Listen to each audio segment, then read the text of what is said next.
ชั่งโซเดียมไฮดรอกไซด์จำนวน 1 กรัม จากนั้นจึงนำไปละลายในน้ำกลั่นให้ได้ปริมาตร 250 ลูกบาศก์เซนติเมตร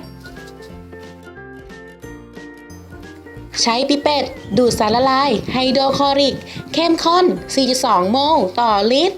ปริมาตร 10 ml แล้วใส่ลงในขวดรูปชมพู่